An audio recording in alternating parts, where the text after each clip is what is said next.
Are we live? Are we going? Mike, can you hear me, Mike? Yeah, Anthony, I can hear. Hey, man, did you set up a green screen? Yeah, I got my, it doesn't look right though. No, your setup looks a little weird, man. Like, the thing I love about digital media is that, like, you don't have to try to be different, or, like, you know, pretend to be something more than you are. Like, anybody can do this. I think it's okay to just show your regular setup. You know, you don't have to hide behind a green screen or anything. You can show where you're really at. Okay. Yeah, there you go. That looks fine, man. Like, your studio looks good, and, like, you're gonna get your camera updated. Like, it'll be fine. Don't worry about it. I'm sure, you know, I'm sure your patrons can, like, help you with that, right? Like, shout out to mine, by the way, real quick, patreon.com/Pokédexpert. Without y'all, I wouldn't be able to go on trips like the one I'm on right now, researching Pokemon all over the world. So thank y'all so much. I really appreciate it. And patreon.com/Pokédexpert1 would be great to get a patron at some point. This episode of Ask the Pokédexpert is brought to you by Audinable.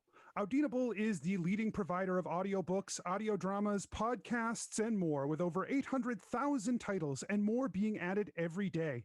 Reading books is hard. There's so many pages, and each of those pages have so many words. Audinable solves that problem by reading the words for you. Audinable has everything from the classics like To Kill a Chattet and The Pyroar, The Mismagius, and the Wardrobe, to modern tales like the new entry in the Twilight series, Midnight Solrock. Set up and play a clip here that is relevant to your listenership. Audinable's model is so easy to understand. Just sign up for a monthly membership, and each month you will get a token good for one audiobook. Want another book? They cost about 3 times your monthly membership, giving you the meaningful choice of what's more important to you, your time or your money. Audinable is not just about audiobooks anymore either. They have Audinable exclusive podcasts like Pokemon Research and Advice Show, The Pokemon Experts with Phil Keating and Kurt Booten. Audinable is just a click away.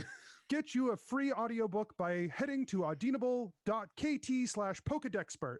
There was an issue with the URL. They couldn't do any vowels, so it's audinable.kt/PKDXPRT. Now on to the show. Ask the Pokédexpert.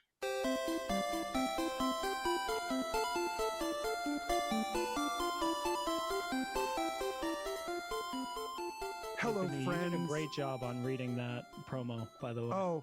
Oh, thank you. Yeah, I hope Audinable likes it. You know, thank you very much for getting us hooked up with them, Mike. It's been a huge boon to us to have some amount of a connection with them. Hopefully, if anyone signs up through them, we'll get some sort of a kickback.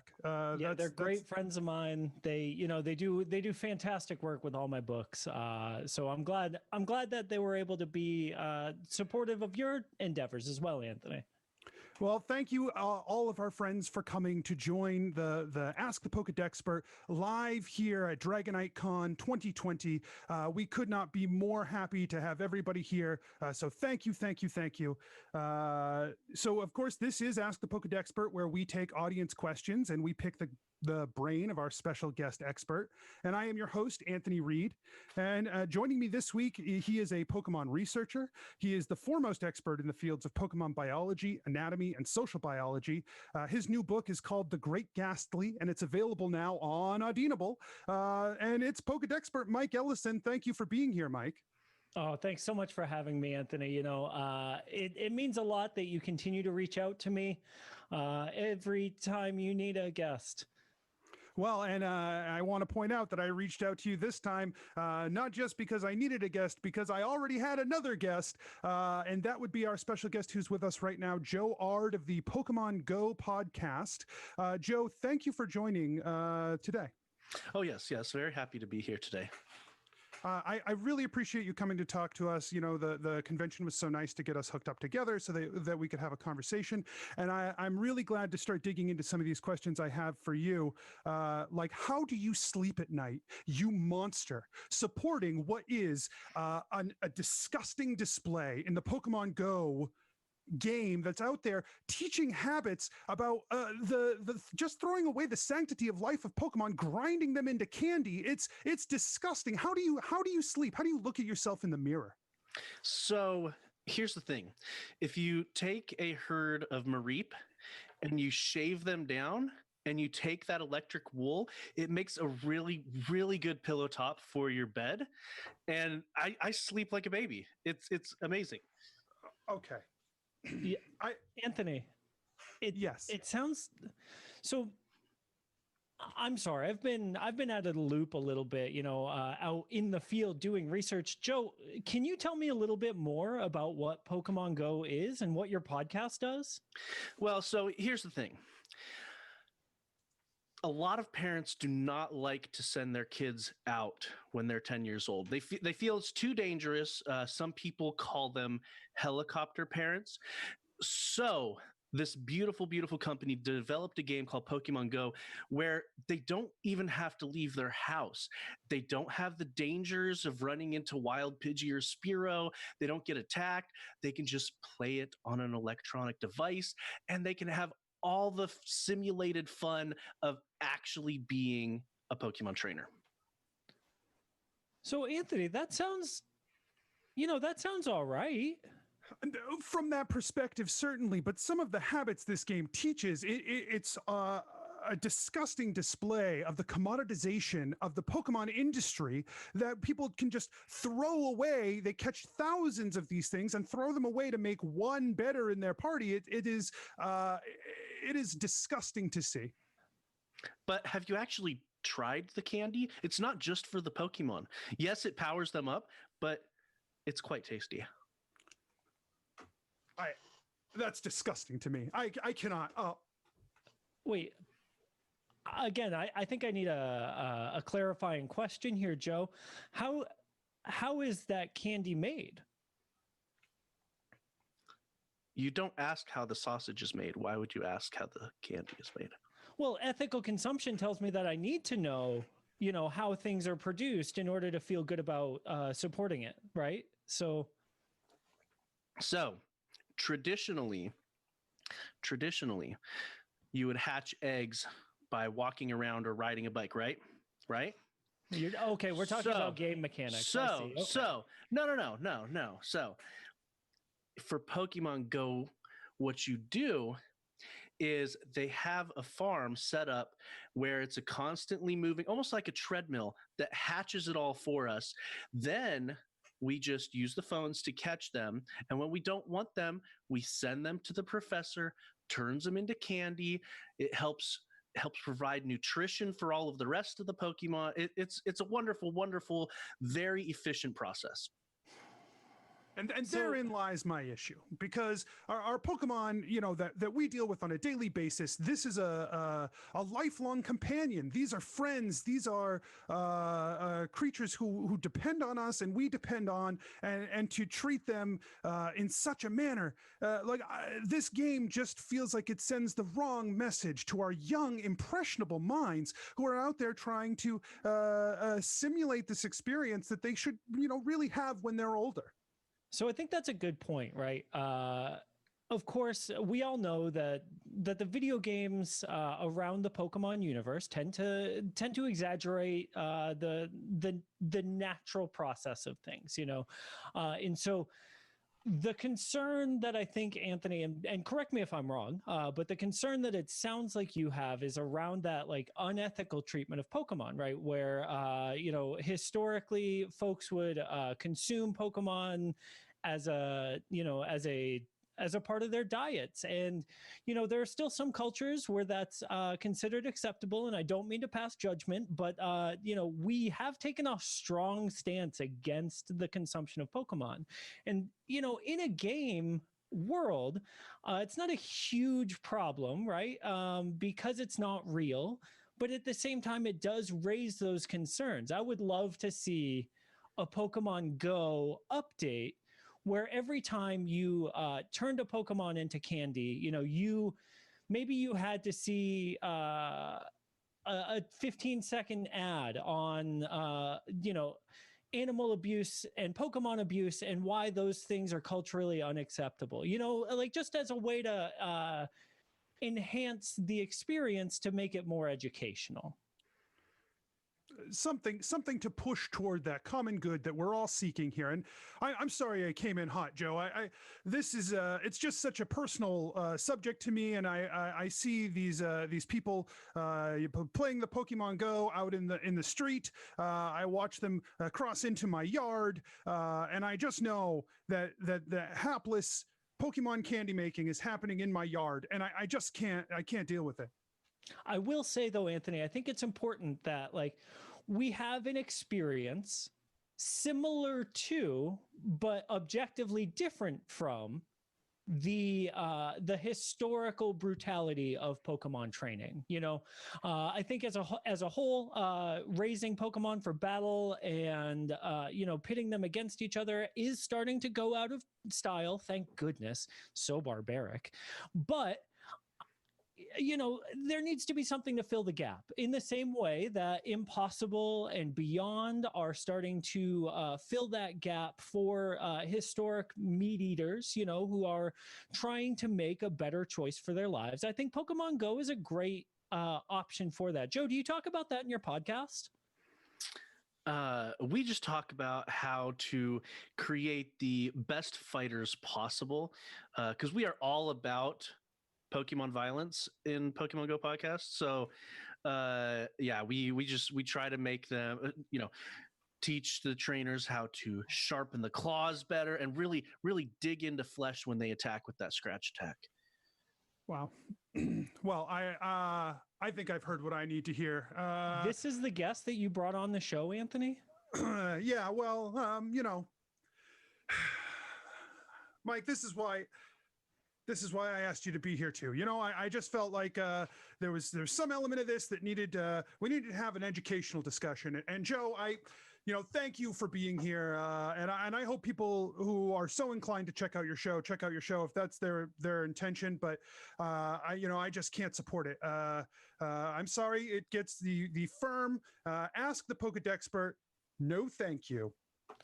Joe, I will say that I would love to come on your show at any time and talk more about the way that you address Pokemon brutality with your audience. I think maybe, you know, there's an opportunity to bring a different perspective into your space, and maybe we could continue the conversation. You know, I think it's a cool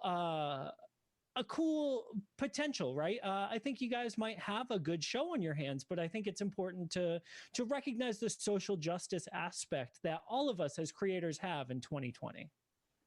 Sounds like a wonderful, wonderful opportunity. We can make that happen. See, Anthony? All right. No, you're right. There is a better way to handle this. And I'm learning how to treat a guest when they come on the show. So Joe, I am sorry. Thank you for being a part of this.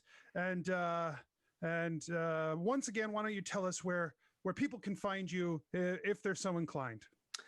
You can find me at Pokemon Go Pod on Twitter.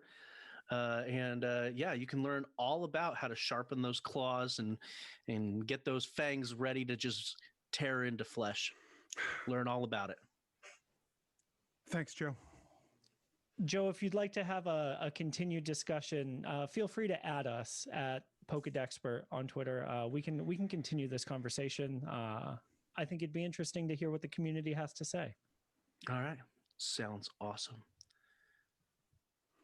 Well, goodbye. Bye, Joe. This week, we are talking about a fan favorite Pokemon to the community. Mike, I think it's best if we just press forward. Sorry, I'm a little shaken up, honestly. I didn't realize you were going to bring such a barbarian onto the show. I know. This week we're talking about Magikarp, as I have pictured here on screen. So, yeah. Your green screen again. Is my head in the way? Do you need me to? Yep, that. Okay. You nailed it, bud. Perfect. Magikarp. I'm going to go ahead and turn this back off. Magikarp is, I got some info here about the Magikarp. According to the Pokédex, Magikarp is a 2 foot 11 long, 2 foot 11 inch long Pokemon, and it weighs up to 22 pounds. The Pokemon is known for its relatively lackadaisical attitude toward life, and the community has a lot of questions about the fish Pokemon. But I also want to open this up to our live chat here at the convention.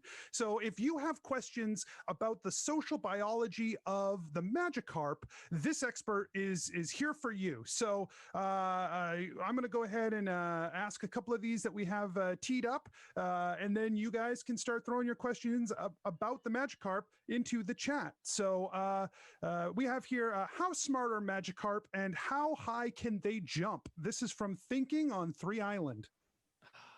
So first off, can I just say that Magikarp is my favorite Pokemon? Oh, I'm so glad that I had you on for this then. I mean, this is so just glad. This is perfect. And, fittingly, we have been off the coast of Cinnabar here. I don't know if you can see it in the background. But so we've been doing our own, research more on the Gyarados side. Let's be honest. Gyarados is a little sexier, sells a little bit more books. But where would we be if we tried to research Gyarados without focusing on Magikarp first? You got to learn to walk before you can run. You got to learn to splash before you can hyper beam. That's a very good point. And I think that Magikarp is really one of those underrated Pokemon. There was a lot of historical issues with Magikarp, with people trying to use them in battle and facing a lot of issues in that regard. And so I'm very happy that we get a chance to dispel a lot of these rumors and talk about Magikarp to their core. So I think let's focus back on. We never want to leave a question unanswered. No, of course not. Never. So, will you repeat the question? Of course. How smart are Magikarp and how high can they jump? So here's the thing, right? I think intelligence comes in a lot of different ways. For Magikarp, for example, I think a lot of their intelligence is more potential than kinetic, maybe. Mm-hmm. It's inside of them for sure. Like it has to be. There's a lot of debate in the scientific community about the quality of life that a Magikarp faces pre-evolution. But I'll say this. I've got a lot of friends who are pretty simple people, and I wouldn't necessarily call them dumb just because they don't have advanced degrees in the fields of Pokemon biology, sociology, or social biology, just because they can't hold down a job at a radio station and need to, expand their horizons to something else, just because technology eludes them sometimes, and maybe they showed up not adequately prepared for a panel at a major convention. I'm not gonna say that they're stupid. No, of course not. That reminds me, like, with something that I'm working on here. Really? I bought this camera. I bought this camera. I bought it for $800 on eBay. It's so hard to get a USB camera right now, and. It's a big upgrade from what I had, but I feel like there's more I could be getting out of this thing, and I don't feel like I'm stupid. No, I don't think so either.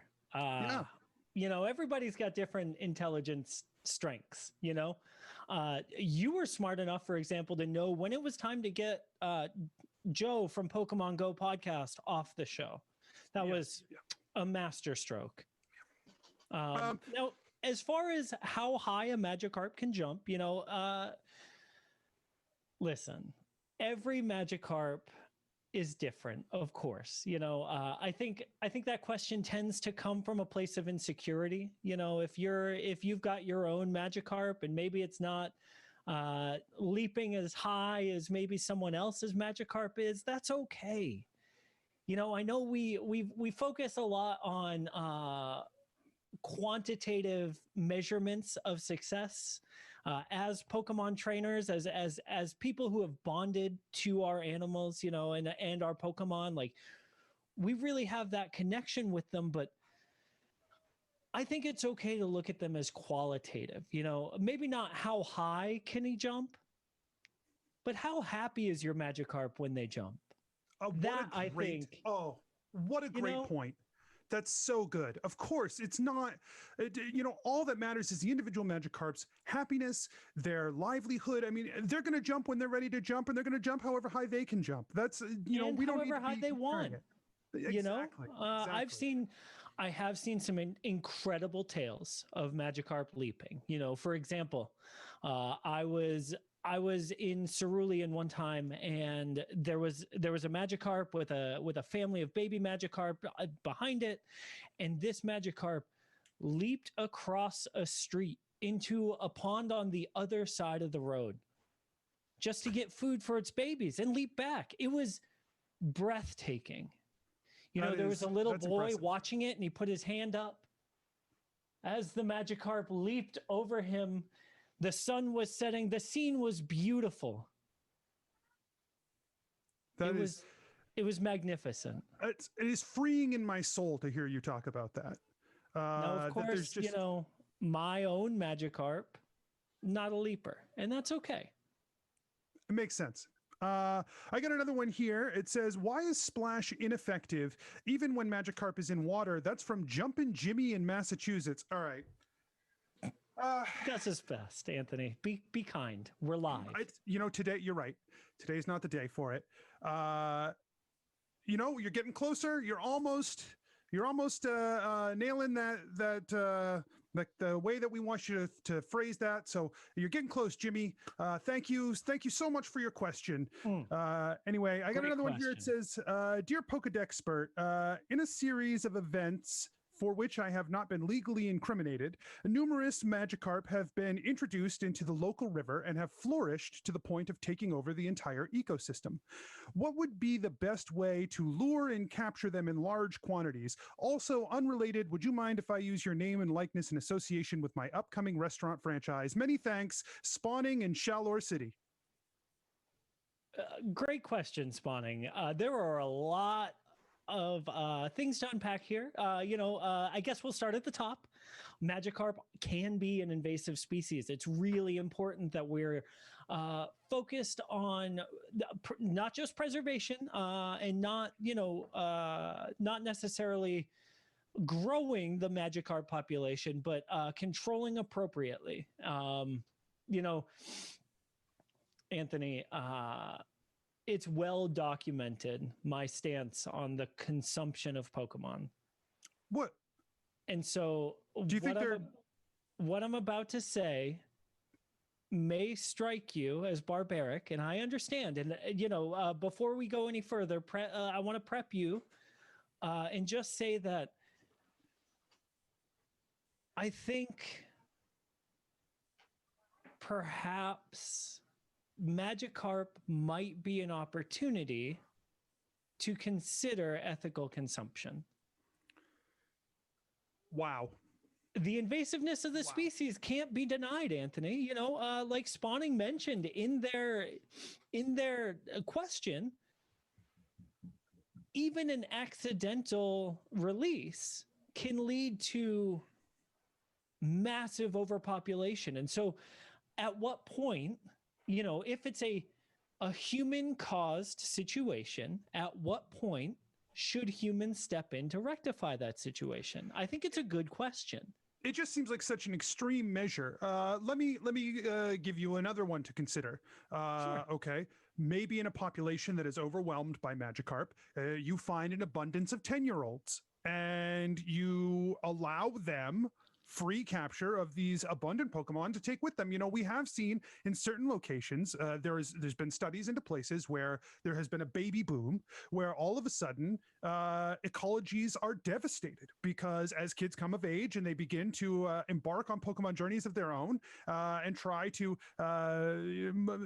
capture some of these local wildlife, we wind up with huge issues of sudden depopulation of Pokemon. Perhaps there's a way to direct some of that energy. Maybe we just need to make Magikarp cool. That's a good point, Anthony. And I'm sorry to have left to such a an extreme suggestion right off the bat there. It must be the sun that's getting to me. It's been a while that we've been at sea. It seemed like maybe I don't know what your food situation is. Are you hungry? Do you need a sandwich? Is there something that someone can get you while you're there? It's just such a ridiculous assertion from you. I would not expect it to come from you at all. Yeah, I'm not hungry. Okay, you know what? Why don't we move now to the audience questions? They've been piling up. People are sending in questions about the very special Pokemon Magikarp. If you have questions about Magikarp for our Pokemon expert, Mike Ellison, please send them our way. So let's start with this one. Tony P. Henderson asks, what can I do to train my Magikarp to be a better fighter? So, Anthony, I think the heart of the question, right, is how do I help my Magikarp overcome the struggles that it experiences in the day-to-day, right? Oh, that's how I took that. Yeah, that must be the heart of the question. It couldn't possibly be about Pokemon battling. No, you take that pansy fish and you take him into battle and you toughen him up. That's how you do it. That's how you do it. Get him out of here. Get him out of here. Thank you. Oh my gosh. No. I absolutely took this as a question of how can I train him to be better prepared to deal with the rigors and the challenges of a daily life that is uncompromising for a Magikarp.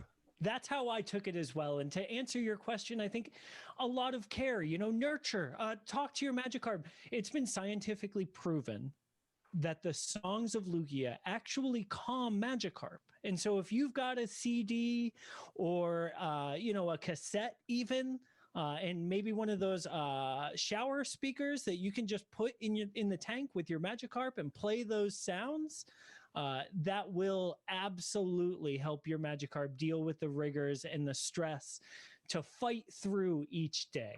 I had a Magikarp in college in my dorm room actually, and we used a Zune.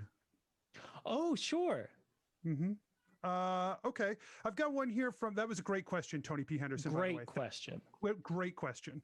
I've got one here from Tactical Bacon 00 who asks, is there a better way to walk my Magikarp other than dragging him behind me for many miles?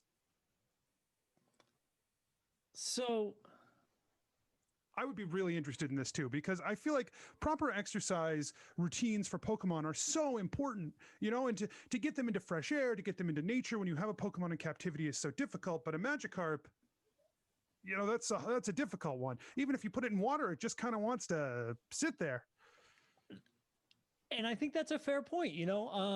It's a great question. Thank you so much, Tactical Bacon 00. I really appreciate your time calling in with your questions or typing in with your questions and watching the stream. Sorry, used to radio shows. But I think the heart of the question is a good one. You don't want an obese Magikarp. It's physically unhealthy for a Magikarp to exceed that weight, that weight range that's published by the by the Pokemon health centers. Basically, if your Pokemon's pushing 30-ish pounds, you might look at some sort of exercise routine. I do want to be clear that I'm sure what Tactical Bacon meant by dragging a Magikarp behind him, I'm sure is at the beach as he walks through the surf. That must be it. Because as everyone knows, Magikarp need to stay in water to stay alive. They don't have legs, so for any of our younger listeners, please don't take them out in the backyard and try to run them around in your backyard, unless of course your backyard is water, in which case they would belong there. But I feel important just to go ahead and point out the Magikarp again, as you see right here, fins on a Magikarp. That's right, I think Anthony. that's important to know. You've been doing some science yourself, huh? Yeah. Wow. I've discovered quite a bit about the Magikarp over the years. One of which is no legs. I'm impressed. I'm impressed with what you've learned. Listen, one thing that Magikarp are motivated by is food. They are very food driven, and I know, using food as a motivator for exercise may sound backwards, but calorie negative treats for Magikarp, like celery, really drives them wild and helps them stay at the recommended weight ranges until you're able to strengthen that Magikarp up enough for it to evolve into Gyarados, when you can start using live bait as food. I've got one here from Stealth King 500 who asks, I'm trying to teach my Magikarp how to do something other than splash, but I'm having difficulties. Can you help me with tips on how to train him? It's a great question, Stealth King. Thank you so much. I think being realistic about what you want your Pokemon to do and recognizing the strengths and weaknesses of your Pokemon is very important. Maybe your Magikarp only knows how to splash as an action, but maybe, just maybe, that Magikarp's love language is splash. And so as it's splashing, it's actually showing how much it loves and appreciates you. And maybe that can be enough, Stealth King. And I think it's important to note in there, asking a Magikarp not to splash is like asking a Pidgey not to fly. And you should really expect your Magikarp to splash. That's really what it's going to do. Certainly. In the same way that, Anthony is a born interviewer, Thank you, Mike. That was very kind. Very kind words from you. And just as Mike is born to sell his books, like The Great Ghastly, now available. And we should have talked about this at the top, Mike, and I totally forgot. But my favorite thing about this new book of yours is this is your first foray into fiction, like true fiction. But from what I understand, there's a little bit of your like scientific bent to it still. Oh, of course. I would never do a book that wasn't rooted in reality. I think taking a hard science approach to fiction is always what makes it more interesting. And so, as you're reading and you get to that block of 35 pages of just in-depth, hardcore biology about Ghastly, you're welcome. I know that that's what drives engagement with readers and really keeps people glued to the screen. That and lists. Those are the two things that I've learned. When you can put a good list in a book, people go nuts. And I know that this isn't about writing. I know this isn't a panel about how to become a better writer, but that was one thing that I loved about this book is there were easily 7 lists. And the book's not that long. Anyway, great piece of writing by you. Some beautiful citations in that center block. It was just a wonderful piece of writing, and I highly recommend it. I can't imagine how great the Audinable copy is if you get that on audiobook and listen to someone read those lists. Just so good. The best thing about the Audinable copy, they go into each MLA citation and just they read the whole thing, open parenthesis, page number, last name, closed parenthesis. It's beautiful. That's truly one of my favorite things about Audinable is how thorough they are in those terms when you're reading something that is so research focused. Yeah, they do a great job. I've got another question here from T-Sharest09 who asks, does Magikarp also know how to splish as well as splash? That's a great question, T-Sharest09. I really appreciate it. I think that question shows what a change of perspective can do for your Magikarp. And maybe that's an answer for our previous question asker, Stealth King. You know, maybe your Magikarp is doing something different. Have you considered that maybe you're not focusing enough on the differences between splishing and splashing? You know, there could be great point. There could be a handful of things that your Magikarp is doing that, because you're maybe you're distracted by your phone or by the internet or by, you know, children, I don't know, like maybe they're causing you to miss out on these special moments with your Magikarp. Yeah, I mean, the requirement of attention that a Magikarp has is, I think, maybe underrated. There is a severe lack of attention paid to a lot of these creatures when they are in captivity. They're maybe not the most interesting Pokemon, and I think it's really important that we put the extra effort in, we take the extra care as Pokemon owners to really give them the love, the affection, the attention that they need. And maybe some of these questions, maybe they're a little bit on us to understand that it's not about splishing and splashing and or what they can and can't do. It's about just showing this Pokemon the love and appreciation they deserve. I couldn't have said it better myself. You know, from a biological standpoint and a scientific standpoint, the Magikarp is fascinating. I think it undersells how important the Magikarp is to just dismiss it as a Pokemon for 10-year-olds. I think it's a great starter Pokemon. Don't get me wrong. I think it's perfect for folks who maybe don't have as much drive scientifically to, you know, but also want to have a Pokemon. But I think, as you know, the research is bearing out that it can also be a very, very crucial Pokemon to study.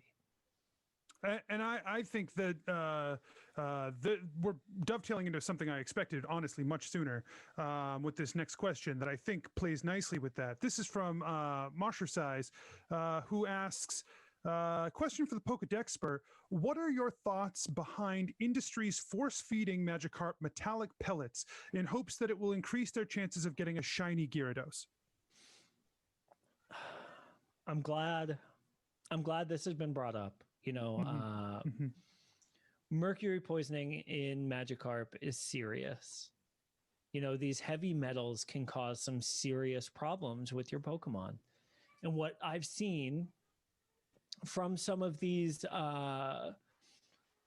some people call them breeders, I call them factories, you know, it's some really unethical treatment. I'm sure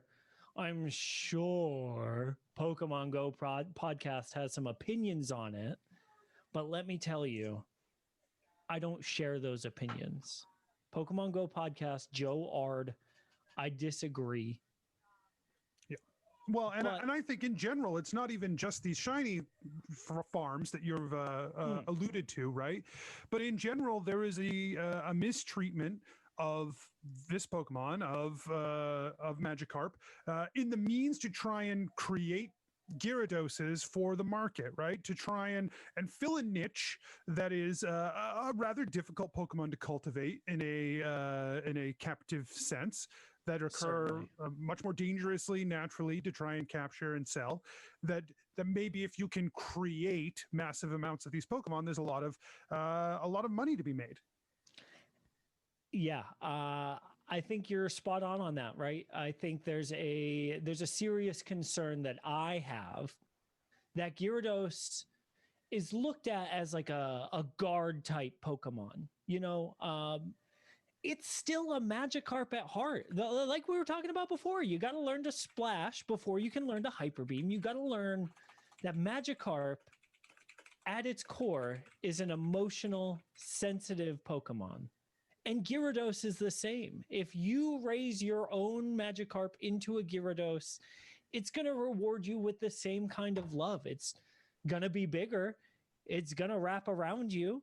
And that's okay. It's the same thing. Like Tony was saying about fighting earlier, fighting every day to survive. That's the world that a Magikarp grows up in. And so the way that you help that Magikarp fight and survive and blossom into a Gyarados is going to change that Gyarados's behavior towards you. I've got one here from Assorted Geekdom. It says, "What's the best way to turn Magikarp into sashimi?" Okay, all right. This is some of the same sick thinking that we were getting from Joe Ard earlier in the show. I will say I have heard that if you slice lengthwise along the backbone and make sure that the fillet knife stays above the ribs, you can get a very good cut of Magikarp. I've heard. I have heard.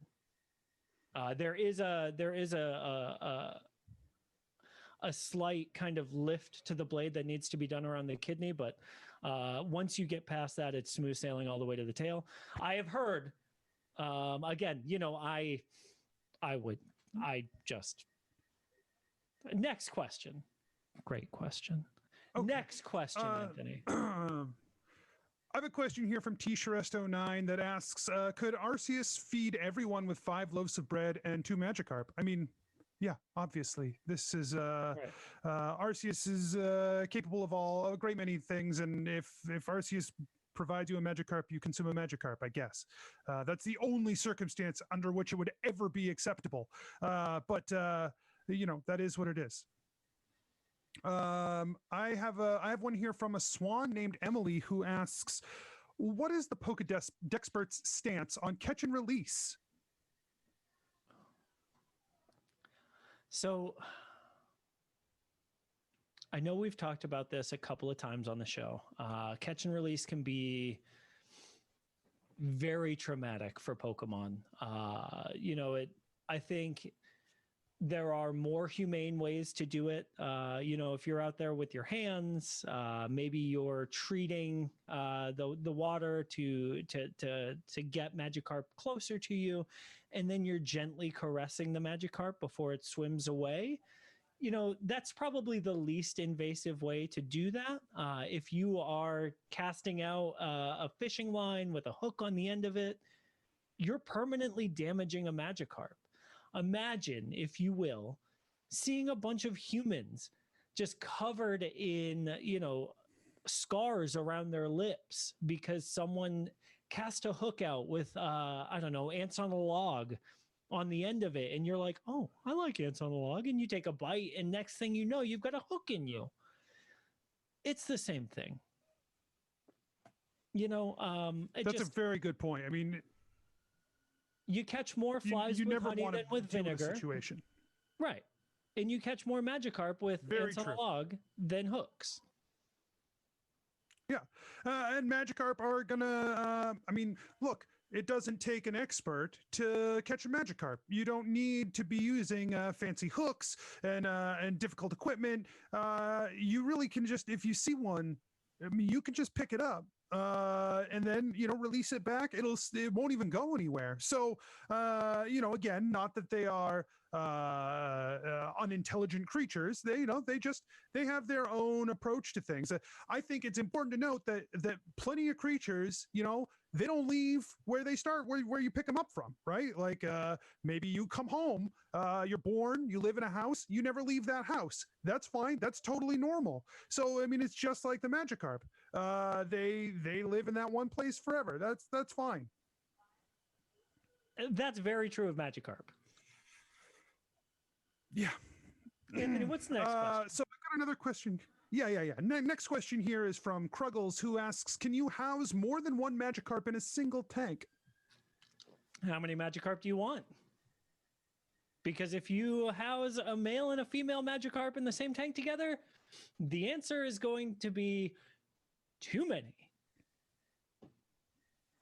That's true. And I think it's also important to note that Magikarp do grow to the size of their tank. So you want to make sure if you have 2 Magikarp that you have ample space for those Magikarp, even if they are not male and female. If they are male and female, you don't have enough space for the Magikarp. You just don't. You know the saying, when two people get together for the first time and they're in that honeymoon phase, you know, we in the field like to say, oh, I bet they're mating like Magikarp. You know, like that's the level that we're talking about. And so I think that's a great point. I mean, they have a reputation for certain. So just be careful. Be careful about how much Magikarp you truly want. I've got another question here from WBean026, who says, question for the Pokédexpert. Can I evolve my Magikarp by throwing it in a hempen sack and swinging it against a wall? Now, obviously, I think this is hyperbole. Clearly, this person would never actually do this. But I think it was important to bring up to you that there are people who might think this is a viable way to try and turn a Magikarp into a Gyarados. And I really want to make sure that we discuss that and address it. Moderator, are you there? Yes. I think he's can we get the IP address of that user WBean026 and just make sure that the appropriate Pokemon authorities are notified? He's a patron of Pokemon Go podcast at patreon.com/Pokemon Go podcast. That tracks. Thank you so much. Yeah, that makes more sense. I get to see now exactly the kind of listenership that Joe Art is pulling in.